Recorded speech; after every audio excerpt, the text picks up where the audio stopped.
aquilo não era obra de um animal qualquer. Aqueles ataques haviam ocorrido em noite de lua cheia.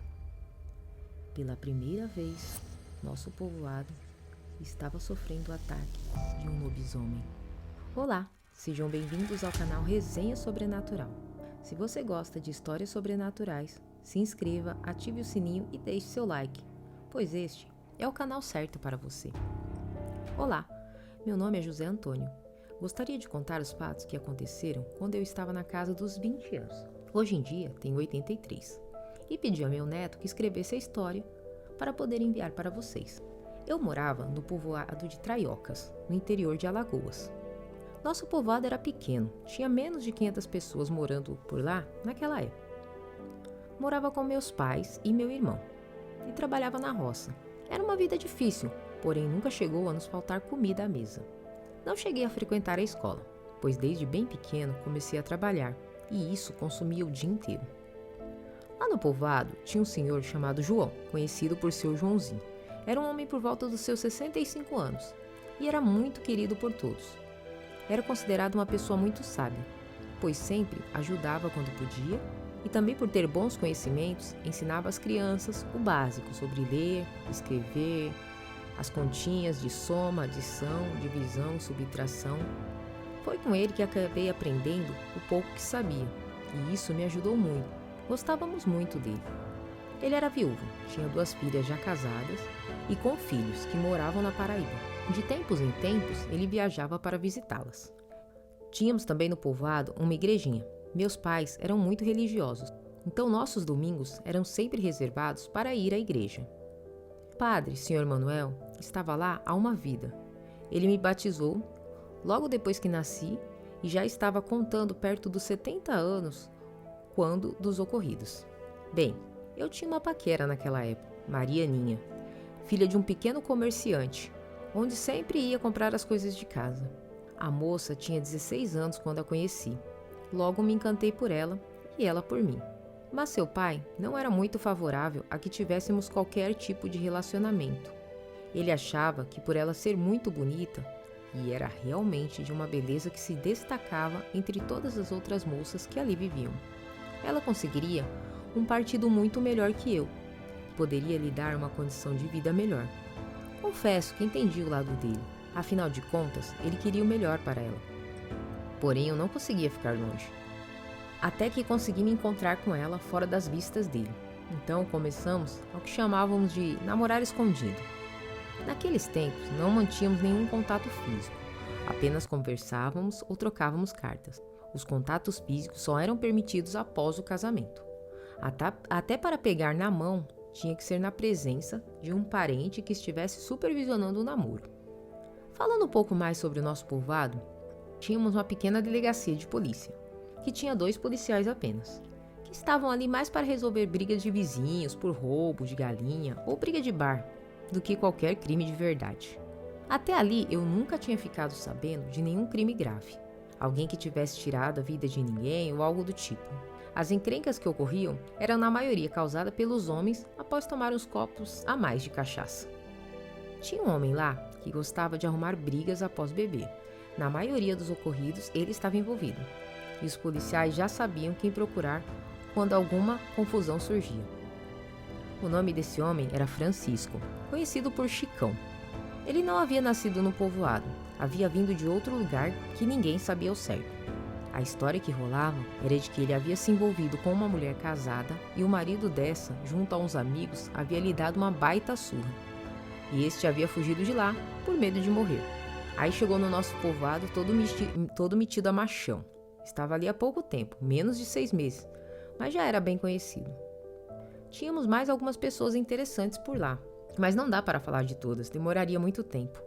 Só não posso deixar de mencionar Dona Ninha, uma senhora de 60 anos, que todos diziam que queria virar mula sem cabeça, pois sempre tentava de tudo para agradar o padre.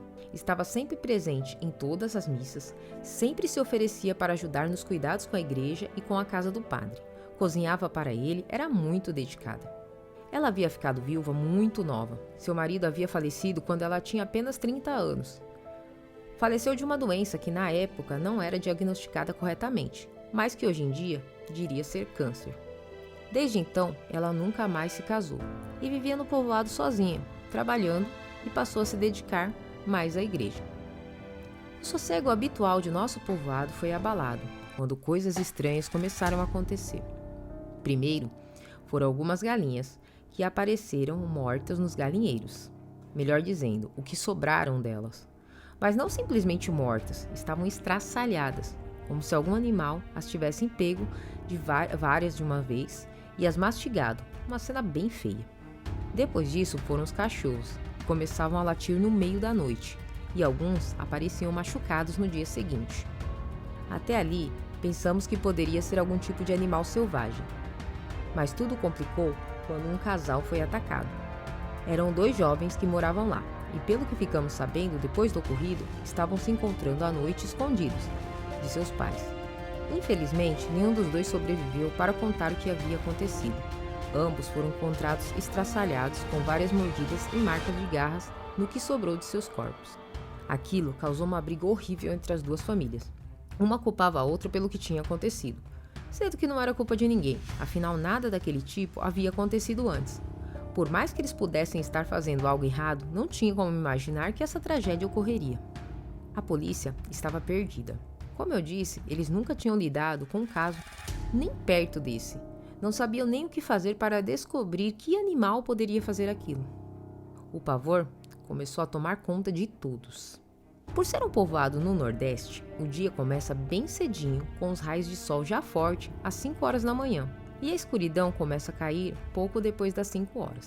Passou a ser instituído, ainda que não formalmente, um toque de recolher. Ninguém mais ficava nas ruas após a noite cair, e não saía de casa antes do nascer do sol. Quem não queria cumprir isso eram os bons e velhos bêbados, que se negavam a ter que voltar dali de direto para suas casas, sem tomar aquela cachaçinha para animar o início da noite. Foi daí que surgiu mais uma vítima, um senhor chamado Luiz, que morava não muito longe de nossa casa.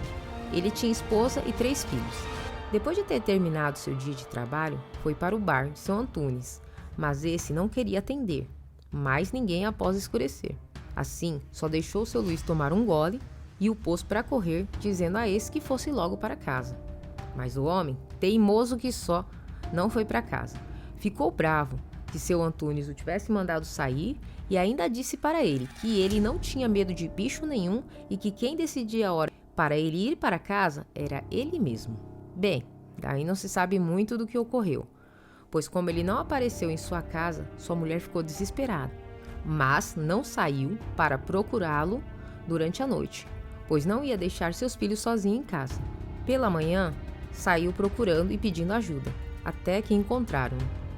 Assim como havia acontecido com o casal, estava totalmente desfigurado num mato não muito longe de sua casa. Algumas pessoas que moravam por perto até disseram ouvir um grito à noite, mas que não saíram para ver o que era. E esse foi o fim do Sr. Luiz, deixando para trás uma viúva desesperada e 3 filhos traumatizados, pois infelizmente chegaram a ver o estado em que seu pai foi achado. Boatos começaram a surgir. As pessoas começaram a falar que aquilo não era obra de um animal qualquer, e deveria ser algo muito mais maligno, e como começamos a perceber, aqueles ataques haviam ocorrido em noite de lua cheia. E já havíamos ouvido falar em uma criatura que surge em noites assim, mas que todos achávamos que era só uma lenda. Aparentemente, pela primeira vez, nosso povoado estava sofrendo o ataque de um lobisomem, e as coisas não melhoraram a partir daí.